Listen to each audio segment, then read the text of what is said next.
Hello everyone, welcome back another video. तो इस video में हम डिस्कस करने वाले हैं आपका मैथमेटिक्स का सिलेबस।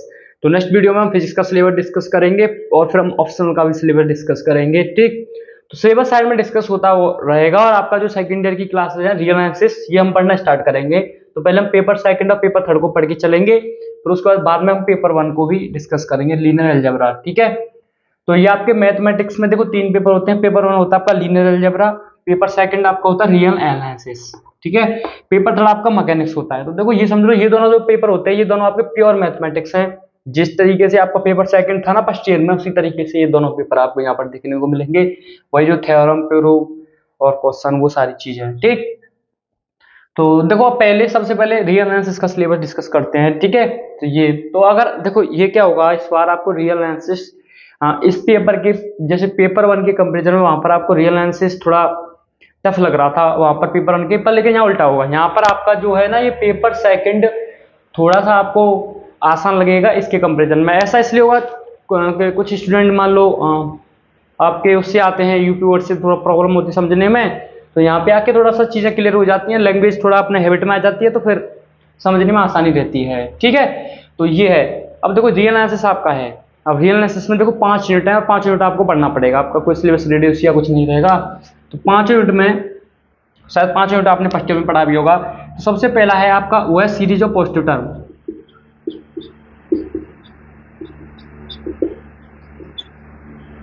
ठीक, तो पहली जो यूनिट है आपकी उसका नाम है सीरीज ऑफ पॉजिटिव टर्म। थोड़ा सा मैं इसका बता देता हूँ क्योंकि आपका आइडिया लगे तो थोड़ा सा आपको इंटरेस्ट भी डेवलप होना चाहिए। तो देखो इसमें क्या करते हैं हम, पहले देखो पॉजिटिव टर्म सीरीज होगी आपके पास, जैसे आपने एपीजीपी बहुत सारे सीरीज पढ़े होंगे, उसी तरीके से जैसे आपके पास कोई सीरीज होगी, ठीक है, पॉजिटिव टर्म सीरीज होगी, ना तो जीरो ना नेगेटिव, 1 2 3 इस टाइप से आपकी कोई सीरीज होगी। तो उसमें क्या करना होगा आपको, हम क्या करते हैं बेसिकली इसमें एक आपका जीपी सीरीज को पढ़ते हैं। ठीक है, फिर अब हम चेक करते हैं कि जो जीपी सीरीज हमको दी है वो आपकी कन्वर्जेंट है या डाइवर्जेंट है। तो कन्वर्जेंट डाइवर्जेंट वर्ड आपने सीक्वेंस में थोड़ा सा डिस्कस किया होगा। तो सीक्वेंस में हम देखते हुए वहां पर ना कन्वर्जेंट डाइवर्जेंट, तो वही कन्वर्जेंट डाइवर्जेंट हम यहाँ देखते हैं कि सीरीज कन्वर्ज और डाइवर्ज कर रही है, क्या कर रही है। ठीक है, उसके लिए टेस्ट होते हैं, जैसे आप आपका डीएलएमएट रेशियो टेस्ट होगा, हाइगर रेशियो टेस्ट, बहुत सारे टेस्ट हैं, बहुत सारे मतलब 5 से 6 टेस्ट हैं आपके जो चेक किया जाता है। अब वो चेक करना हम सीखेंगे ही, पर लेकिन आपको थोड़ा आइडिया लग गया कि 5-6 टेस्ट होंगे जो चेक किया जाएगा। होता क्या है, तो 5-6 टेस्ट बनाने का रीजन ये है कि कोई टेस्ट फेल हो जाता है किसी क्वेश्चन पर, तो फिर दूसरा टेस्ट अप्लाई करके चेक किया जाता है कि इससे चेक करते हैं कि ये कन्वर्जेंट है डाइवर्जेंट है, ये रहता है सिनेरियो। ठीक है, तो पहला आपका है सीरीज ऑफ पॉजिटिव टर्म, और 1 मिनट में सिलेबस ले लेता हूं। तो देखो ये सिलेबस मेरे साथ है। ठीक है, और दूसरा आपका जो यूनिट है वो आपका है जनरल सीरीज। ठीक है, जनरल सीरीज।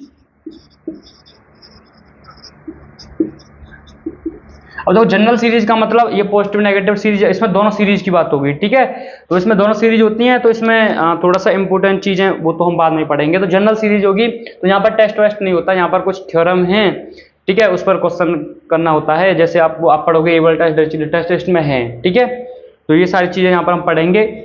अब देखो आपका यूनिट 3, आपका यूनिट 3 है रायमन थ्योरी ऑफ इंटीग्रेशन।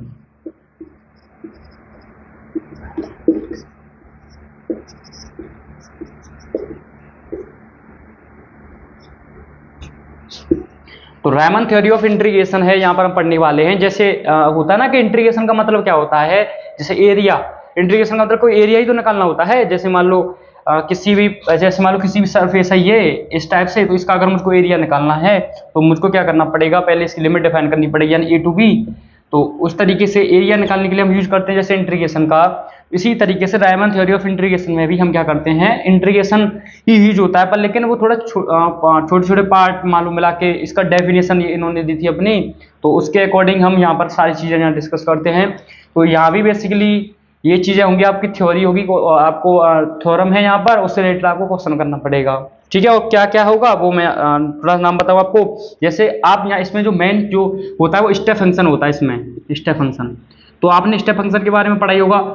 ठीक है, और नहीं पढ़ा तो फिर तो हम पढ़ेंगे इसमें। तो स्टेप फंक्शन की मेन चीज इसमें चलती है कि स्टेप फंक्शन बाउंडेड कब होगा। ठीक है, तो स्टेप फंक्शन को बाउंडेड चेक हम देखते हैं कि स्टेप फंक्शन इंटीग्रेबल कब होगा, ठीक है, या इंटीग्रेबल जो फंक्शन है वो बाउंडेड और स्टेप फंक्शन कब होगा, ये सारी चीज़ें इसमें यहाँ पर पढ़ी जाती हैं। और यहाँ पर कुछ इंपॉर्टेंट थ्योरम भी होते हैं, फंडामेंटल थ्योरम, और ये सारी चीज़ें इसमें आप पढ़ोगे, सेकंड मीन वैल्यू थ्योरम, और ये सारी चीज़ें इसमें यहाँ पर हमको देखने को मिलती हैं। तो मेन देखो ये इस पर चलती है चीज़ें, स्टेप फंक्शन पर, ठीक है। तो ये यहाँ पर आपका रहेगा। अब यूनिट 4 की अगर मैं बात करूँ, ठीक है, तो यूनिट 4 में आपका है इम्प्रॉपर इंटीग्रल, ठीक है। इम्प्रॉपर इंटीग्रल होगा यहाँ पर, देखो ये प्रॉपर इंटीग्रल होगा आपका, प्रॉपर, जैसे इम्प्रॉपर और प्रॉपर इंटीग्रल आपको पता ही होगा, ठीक। तो ये आप प्रॉपर इंटीग्रल यहाँ पर हम यूज कर बात करेंगे, और इम्प्रॉपर इंटीग्रल की यहाँ पर बात करेंगे हम, ठीक है। तो कन्वर्जेंस ऑफ इम्प्रॉपर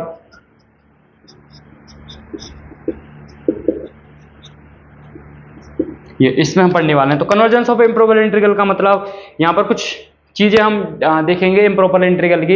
तो इसमें भी वही आपकी सारी चीज़ें चलेंगी, वही टेस्ट होगा, आपको क्वेश्चन लगाना पड़ेगा, ठीक है, और कुछ नहीं होगा। इसमें थ्योरम है कुछ, वही करनी पड़ती हैं, 5वां। तो ये पढ़ेंगे तभी आपको चीज़ें होंगी, ठीक है। इसमें थोड़ा बता सकता था क्लियरली, वो आपको पता ही है, टेस्ट चेक करना पड़ेगा आपका। देखो ये है फिर मैट्रिक्स स्पेस, लास्ट आपकी यूनिट होगी मैट्रिक्स स्पेस। अब देखो ये, अब ये थोड़ा सा आप चीज़ें, आपको थोड़ा सा ये होता है कि जैसे डिस्टेंस होता है ना, जैसे मान लो डिस्टेंस, उस चीज़ पर ये काम करती है आपकी, ठीक। तो यहाँ पर ये आपको पढ़ेंगे हम, तो थोड़ा सा देखो इजी पड़ेगा मैट्रिक्स स्पेस आपका। अब ये आपकी कुछ यूनिट होंगी, ठीक है। तो अब देखो ज़्यादा आपको फोकस किस पर करना पड़ेगा, ये अगर मैं आपको बता दूं, तो ज़्यादा आपको फोकस जो करना पड़ेगा वो आपको करना पड़ेगा ऐसे। वैसे देखो ये दोनों वैसे तो सब पर ही करना पड़ेगा, पर लेकिन थोड़ा सा अगर मैं आपको बता दूंगा तो आप पहले से रेडी रहोगे चीज़ों के लेकर के। तो ये यूनिट आपकी थोड़ी सी आपको अच्छा सा फोकस करना पड़ेगा, और आपका इम्प्रॉपर इंटीग्रल पर भी करना पड़ेगा, मैट्रिक्स स्पेस। तो ये दोनों थोड़ा होंगी आपकी, ये थोड़ा एज कम्पेयर टू आसान रहेगी, ठीक है, ईजी रहेगी, यहाँ पर रहने वाली हैं। तो सिंपली वैसे तो फोकस सब पर करोगे आप, ठीक है, पर पहले से रेडी रहोगे ये सारी चीज़ें। तो यहाँ पर हम ये डिस्कस करने वाले हैं आपका। सबसे पहले आप सीरीज ऑफ पॉजिटिव टर्म ही पढ़ेंगे, ठीक है। तो अब देखो ये आपका हो गया रियल एनालिसिस का सिलेबस। अब बात करते हैं आपका मैकेनिक्स की, ठीक है। देखो इसकी भी पीडीएफ डाल दूंगा, आप नोट्स में बनाना, आप समझते रहो बस, ठीक है। आप ये यहाँ से देख लेना टेलीग्राम से। तो अब मैं बात करूँ मैकेनिक्स पेपर 3 की। मैकेनिक्स पेपर 3 में क्या है, देखो आपके 2 पोर्शन है यहाँ पर हम 2 पोर्शन पढ़ते हैं आपका। एक तो स्टैटिक पढ़ते हैं, ठीक है, और एक आपका डायनेमिक पढ़ते हैं। तो डायनेमिक में आपकी 4 यूनिट हैं और स्टैटिक में 1 यूनिट है बस, ठीक है। तो इसे 1 यूनिट में हम पढ़ते हैं कैटेनरी। और कैटेनरी क्या होती है, ये सारी चीज़ें तो तभी पता करेंगे। कैटेनरी पढ़ते हैं, और आपका एक वर्चुअल वर्क ना टॉपिक है, वो हम पढ़ते हैं यहाँ पर, ठीक है, इसमें। और तो ये 2 टॉपिक हैं, यहाँ से आपका 10 नंबर रहता है स्टैटिक्स से, ठीक है। डायनेमिक में 4 यूनिट होंगी, और 4 यूनिट से आपका यहाँ से क्वेश्चन रहेगा। देखो आपके यहाँ से 10 नंबर रहेंगे, यहाँ से 40 नंबर रहेंगे, तो 50 हो जाएगा टोटली, ठीक है। तो डायनेमिक में आपकी 4 यूनिट होती हैं। अब देखो 4 यूनिट कौन कौन सी होती हैं वो मैं आपको बता देता हूँ। तो यहाँ पर तो बस 2 ही टॉपिक होंगे आपके, कॉमन कैटेनरी पढ़ोगे, वर्चुअल वर्क पढ़ोगे, और स्टेबिलिटी ऑफ इक्विलिब्रियम, ये हम पढ़ते हैं यहाँ से, ठीक है। इसमें देखो आप यूनिट अगर लिखना चाहो वो नोट्स आप देख लेना उसमें से। एक तो पहले आपकी रेक्टिलिनियर मोशन होता है एक, ठीक है। तो रेक्टिलिनियर मोशन के बारे में हम पढ़ेंगे, जो आपको फिजिक्स में भी ये टॉपिक है आपका रेक्टिलिनियर मोशन। थोड़ा बहुत पढ़ते हैं यहाँ पर, आपको थोड़ा अच्छी चीजें पढ़ोगे, ठीक है। और फिर हम पढ़ेंगे काइनेटिक, काइनेमेटिक्स, जो हम आपने पढ़ाई होगा 11th-12th में, आप जान रहे हो काइनेमेटिक्स और काइनेमेटिक्स। वो नहीं होगा लेकिन वो टॉपिक होंगे, ठीक है। वही एक्सेलरेशन की बात होगी, वही वेलोसिटी की बात होगी, वही सारी चीजें रहेंगी, ठीक है। फिर यूनिट 4 में आपका होगा कांस्टेंट मोशन होगा, जैसे मोशन इन वर्टिकल सर्किल, ठीक है। इस तरीके से जैसे आपने देखा ना, जैसे आप कोई भी अगर सर्किल हो इस टाइप से, तो वो अगर मोशन करे तो वो सारी चीजें पढ़ेंगे, constant motion in vertical circle में, ठीक है, वो सारी चीजें पढ़ेंगे। और फिर आपका है motion under central forces, last unit है मोशन अंडर सेंट्रल फोर्सेस, ठीक है। तो ये 5 यूनिट होंगी जो हम इसमें पढ़ेंगे आपके डायनेमिक में। स्टैटिक्स में एक ही दो टॉपिक है बस इंपॉर्टेंट, वर्चुअल वर्क और आपका कॉमन कैटेनरी। तो ये आपका स्टैटिक्स होगा। और डायनेमिक में आपकी 4 यूनिट होंगी, और जो मैंने आपको बताई थी, रेक्टिलिनियर मोशन है, फिर दूसरा आपका काइनेमेटिक्स है, फिर आपका कांस्टेंट मोशन है, फिर मोशन अंडर सेंट्रल फोर्सेस है, ठीक है। सिलेबस आपको आप मिल जाएगा वहां से। ये आपका इसकी बात है आपके पेपर 2 की। अब बात करता हूँ पेपर 3 रीजनल अलजेब्रा की, ठीक है। तो इसकी बात करेंगे हम यहाँ से। तो ध्यान से देखो इसमें देखो चीजें थोड़ा आपको क्या रहेंगी आपके, देखो सिंपली मैं बता देता हूँ। लीनियर अलजेब्रा थोड़ा सा मान लो टाइम टेकिंग का हो, या थोड़ा बड़ा है, ठीक है, यानी थोड़ा सा बड़ा है पेपर, ये समझ लो, थोड़ा सा टाइम है उसको करने में, थोड़ा टाइम लगता है। ठीक है, तो ये आपका प्योर मैथमेटिक्स है। एज कम्पेयर सबसे बड़ा, सबसे लेंदी सिलेबस इसी का होगा आपका, लीनियर अलजेब्रा का, और अच्छा भी है ये पेपर आपका लीनियर अलजेब्रा। ठीक है, तो इसमें आपकी देखो यूनिट 1, अब सिंपली आप देखो यूनिट 1 जो है आपकी वैसे बेसिक प्रॉपर्टी हम इसमें पढ़ते हैं, आपकी वेक्टर स्पेस, कुछ थ्योरम भी हैं, तो वेक्टर स्पेस की बात होती है ज्यादातर जो आप पढ़ोगे इसमें। ठीक है, डेफिनेशन फील्ड वील्ड है, फील्ड से फिर वेक्टर स्पेस, कैसे वेक्टर किसी फील्ड को वेक्टर स्पेस क्यों कहेंगे, कब कहेंगे, तो ये चीजें हम इसमें पढ़ते हैं। सब स्पेस होता है आपका, फिर LI लीनियर इंडिपेंडेंट, ये सारी चीजें इसमें पढ़ोगे आप। ठीक है, उसके बाद क्या होता है, यूनिट 1 में आपका वेक्टर स्पेस से रिलेटेड चीजें होती हैं, यानी बेसिक चलता है आपका यूनिट 1। यूनिट 2 में आते हो जब आप पढ़ते हो लीनियर ट्रांसफॉर्मेशन, यूनिट 2 आपकी LT, जिसको शॉर्ट में बोलते हैं LT, लीनियर ट्रांसफॉर्मेशन पढ़ेंगे इसमें हम। ठीक है, तो लीनियर ट्रांसफॉर्मेशन टॉपिक में थ्योरम होती हैं, थ्योरम को आपको करना पड़ेगा। ठीक, बस उसमें। ठीक, अब आपका देखो यूनिट 3 है आपका, यूनिट 3 में आपका मैट्रिक्स एंड डिटरमिनेंट है, तो वही मैट्रिक्स डिटरमिनेंट है आपकी यूनिट जो आप 12th में पढ़ा था, बस वो नहीं है, उसमें जो आपने आइडेंटिटी यूज किया ना उनको आपको प्रूव करना पड़ेगा यहाँ पर। तो मैट्रिक्स में वही होगी आपकी। ठीक है, ट्रायल, आप बहुत सारी चीजें यहाँ पर आप देखने वाले, ट्रेस कैसे निकालते हैं, ये सारी चीजें, रैंक वैंक और वो सारी चीजें हम यहाँ देखेंगे। तो मैट्रिक्स यानी BSc लेवल का मैट्रिक्स आप पढ़ोगे यहाँ पर, मैट्रिक्स एंड डिटरमिनेंट। ठीक है, तो मैट्रिक्स एंड डिटरमिनेंट होगा आपका यूनिट 3। तो इसमें यहाँ पर क्या होगा आपका, देखो सिंपली समझो, लीनियर अलजेब्रा की हर यूनिट से वही 10 नंबर रहता है, यानी 4 क्वेश्चन या 3 क्वेश्चन है, या जिस टाइप से भी रहे क्वेश्चन, तो आप ये समझो एक क्वेश्चन इससे रहेगा, एक क्वेश्चन दूसरी यूनिट से रहेगा, एक क्वेश्चन तीसरी से, इस टाइप से 10 नंबर डिवाइडेड रहेंगे, 50 नंबर बनेगा आपका। ठीक है, और आपका देखो यूनिट 4 क्या रहेगा, अगर मैं बात करूं इसके यूनिट 4 की, तो यूनिट 4 रहता है आपका इसमें इनर प्रोडक्ट स्पेस। ठीक है, तो अब देखो ये थोड़े चीजें तभी आपको समझ में आएंगी कि इनर प्रोडक्ट स्पेस क्या चीजें हैं, तो नाम समझ लो बस, इनर प्रोडक्ट स्पेस है। तो इसमें हम आपका बहुत सारी चीजें हैं इसमें, क्वाड्रेटिक इनइक्वालिटी है, वेसेंस इनइक्वालिटी, और बहुत सारी चीजें हम इसमें पढ़ते हैं। तो जो इंपॉर्टेंट रहेगा वो मैं आपको बता दूंगा, क्योंकि जब यूनिट 4 तक आप जाओगे तब तक बहुत सिलेबस हो चुका होगा, इसमें थोड़ा सा लेंथी है ना तब।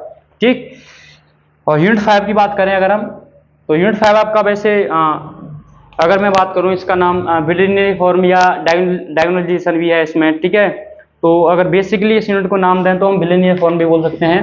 ठीक है, ठीक है, तो ये आपका बिलिनियर फॉर्म है यूनिट 5।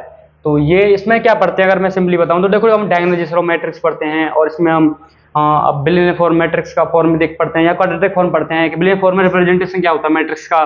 तो ये सारी चीजें हम इस वीडियो में इसमें आप पढ़ोगे यूनिट में। ठीक है, और क्या इंपोर्टेंट है क्या है वो हम साथ साथ पढ़ेंगे, जैसे इसको पढ़ रहे हैं तो कौन सा इस बार के लिए इंपोर्टेंट रहेगा टेस्ट, वो ऐसे बताएंगे, उसके साथ साथ हम सारी चीजें कवर करते चलेंगे। ठीक है, और अनसॉल्व सॉल्यूशन एक अलग अलग वीडियो, ऐसे जे टॉपिक तो इसके हम सॉल्व करेंगे। ठीक है, उस टाइप से हम चलने वाले हैं इस बार, टाइम है थोड़ा सा, आपके साथ चलते रहेंगे। ठीक, ये सारी चीजें, तो ओवरऑल आपको समझ में आ गया होगा कि ये सारा क्या है, इसका PDF आपको मिल ही जाएगा ग्रुप पर। key.eu BSc सेकेंड ईयर है, अगर आपने ज्वाइन नहीं किया आप उसको ज्वाइन कर सकते हो, वहाँ पर नोट्स सारी चीजें पहले से पढ़ी हुई हैं, और जो नई चीजें होंगी वो आपको मिल जाएंगी वहाँ पर। ठीक, तो मिलते हैं आपसे फिर नेक्स्ट वीडियो में, और वीडियो देखने के लिए थैंक यू।